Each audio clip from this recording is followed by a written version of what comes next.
अस्सलाम वालेकुम मेरे प्यारे भैन भरावो। हाँ जी सुनाओ जी की हाल चाल है थोड़ा। हाँ जी अल्लाह का शुक्र है मैं भी ठीक हैगी हाँ। ते बच्चे आए हुए हैं, मेरी बेटी आई हुई है ते दोपहर का टाइम हैगा वा ते मैं ना अज सुबह नाश्ता ही बनाया सी बस ते मैं कहा चलो दोपहर नूं ना कुछ बनावांगे ते मैं फिर सोचा मैं कहा चलो अज दोपहर ना मूलियां आलू वाले ना परौठे बनाते ही पे ठीक है जी।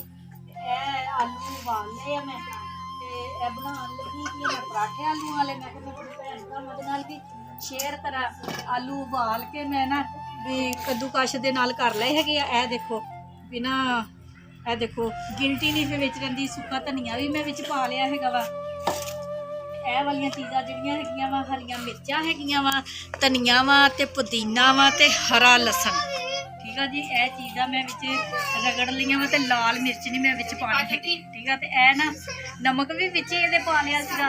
बिस्मिल्लाहिर्रहमानिर्रहीम। हुण मैं ना आलूआं दे विच मिक्स करदी हां, मिक्स करके देखदी अगर कोई नमक दी जां किसी चीज़ की कमी होई ना तो मैं फिर उन्हां विच होर पा लवांगी ठीक है जी। अग भी मैं जला ली हुई है ते शादी तो आ गए हुए हैं बस। ते हुण बस साडा यही काम आ, खा लो पका लो ते खा लो ठीक है जी। दोपहर का टाइम हैगा वा मैं बनाने लगी हुई आलू वाले परौंठे। हाँ जी ए देखो मसाला सारा असीं विच मिक्स कर लिया वा। ए साडे मसाले का कलर बन गया हैगा वा ठीक है जी। ये आलू वाले पराठे है हरियां मिर्चां ते पुदीने वाले ते ए मैं ना चगेरा भर लिया वा मसाला ना विच पा के ना पेड़े करके भर लिया वा। ते हुण मैं पराठे बना लगी ठीक है जी। बिस्मिल्लाह ए साडे गरमा गरम परौठे बनने लगे हैगे आ ते बच्चे बेताब बैठे है पराठे खाने वास्ते। पराठे बनते पे साडे मैं बना के तुहानूं दिखानी है पराठा ठीक है जी।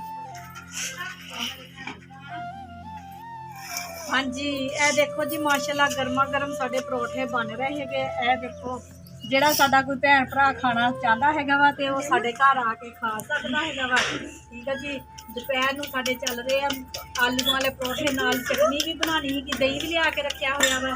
ए देखो हरा धनिया मिर्चां वगैरह भी मैं रखिया हुई वा ते चटनी बनानी है नाल ते फिर असीं पराठे खावांगे ठीक है जी। की लेना तू की लेना की लेना केड़ा पराठा आलू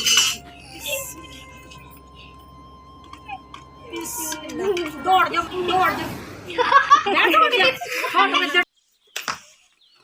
हाँ जी साडे परौठे बन रहे हैगे आ माशाल्लाह।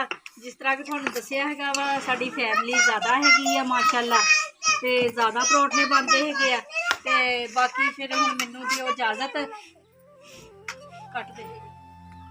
हाँ जी परौठे मैं बनाई जा रही हैगी आ ते बच्चे नाल ही नाल खाए जा रहे हैगे आ ते बाकी अगर मेरी वीडियो पसंद आ रही है तो सबसक्राइब भी करना वा लाइक भी करना वा ठीक है जी।